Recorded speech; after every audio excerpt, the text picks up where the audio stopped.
Bangladesh supreme কোর্টের সাবেক বিচারপতি শামসুদ্দিন চৌধুরী মানিককে সিলেটের কানাইঘাটের দনা সীমান্ত এলাকা দিয়ে ভারতে যাওয়ার সময় আটক করেছে বিজিবি। বর্তমানে বিজিবি হেফাজতেই রয়েছেন তিনি। শুক্রবার সিলেটের কানাইঘাটের সীমান্তবর্তী দনা এলাকা থেকে তাকে আটক করা হয়। এদিকে সাবেক এই বিচারপতির আটক হওয়ার পরপরই তিনি দনা এলাকার বাসিন্দাদের জানিয়েছেন, স্থানীয় দালাল সাদ্দামের সহায়তায় সীমান্ত পথ ব্যবহার করে ভারতে যাওয়ার চেষ্টা করছেন শুক্রবার বিকেল থেকেই। দালাল সাদ্দাম কানাইঘাটের পাতিছড়া গ্রামের রফিকুল হোসেনের ছেলে।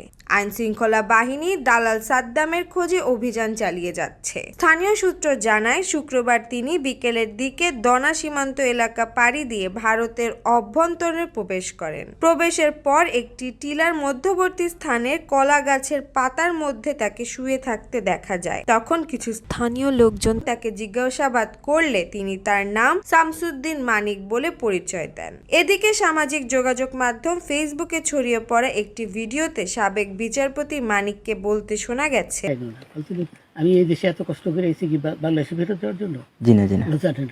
আচ্ছা ঠিক আছে।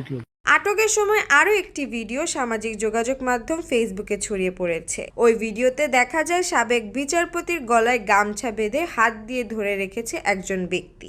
ভয় পালাইতেছি কার বইয়ে? আর প্রশাসনের ভয়ে। প্রশাসনের বইয়ে ওই একটা মেয়ে বলছিলেন যে ইয়ের বাচ্চা দীপ্তি চৌধুরী, ওইটা আমি খবর চাইছি। আমি বলি আপনাকে,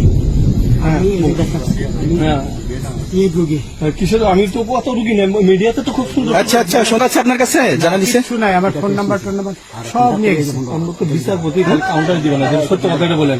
আপনি কত টাকা কন্ট্যাক্টে আসছেন? আমি 15,000 টাকা ওদের বলছিলাম।